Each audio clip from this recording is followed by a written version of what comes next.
પછી મારી વાણી સત્ય અને પ્રેમમાંથી જન્મશે.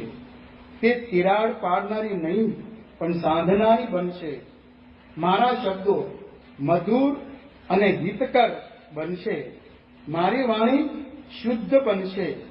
પછી એ વાણી વડે હું તારી સાથે વાતો કરીશ. પ્રભુ, મને વિશ્વાસ છે કે તું એ સાંભળશે.